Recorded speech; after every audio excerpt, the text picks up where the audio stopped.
хавцтай ажиллах. За яаж файл болон хавцыг нээх вэ гэдгээр мэдээллийг харах гэх мэтчлэнгээр хичээлүүдэд орох гэж байна. За тэгэхээр ямар нэгэн фолдер болон дэлгэцэн дээрээ файл хавцсныг гэж байгаа тохиолдолд маус хоёроо дараад энд new гэдэг команд дээр дараад энд folder гэдэг команд дээр дардаг байна.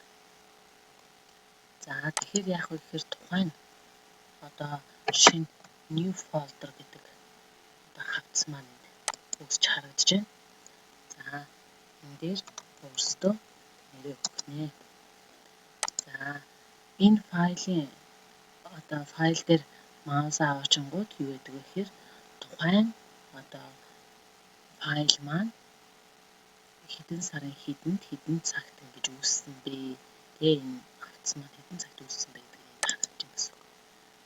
За энэ бол хоосон хавц байна тийм ээ. Хоосон хавц гэдэг нь empty folder гэж байна.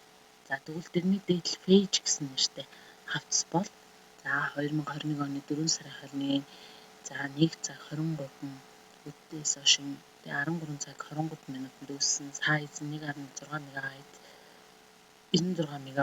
За folder буюу folders дотор нь бол ийм foldersууд нээлттэй байгаа юм байна. За гэх мэтчлэнгээр хэрвээ folder дотор нь байгаа folders гэх юм бол ийм нэртэй foldersууд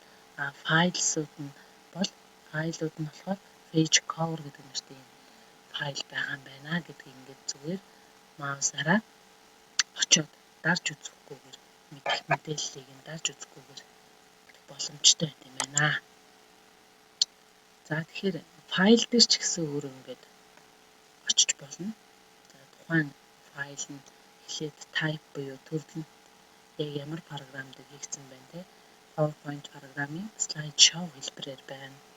За автор нь болохоор ийм мандаа гэдэг нэртэй, title нь болохоор PowerPoint presentation гэрчэн тийм ээ. За тэгээ size нь энэ файл хэдийд үүссэн бэ гэдэг нь ингээд харагдаж байна. За гих мэтчлэнгээр файл хавцыг нээх болон мэдээллийг харах бүрэн боломжтой. За дээд дискэн дотроо бол өөрийнхөө хэрэгцээтэй файлуудыг ингээд маш гоёор эмэг цэгцтэйгээр үүсгээд тухайн файлуудаа яг дотор нь хавц дотор нь ингэж ангилж хийгээд ч гэдэг юм уу тийм ээ. За энд бол бичлэгүүд байна, энд бол зурагнууд байна ч гэдэг юм. Гих мэтчлэнгээр өөрсдөө файл хавцтай ингэж ажиллаж сурах хамгийн чухал шүү. Та нартай амжилт хүсье.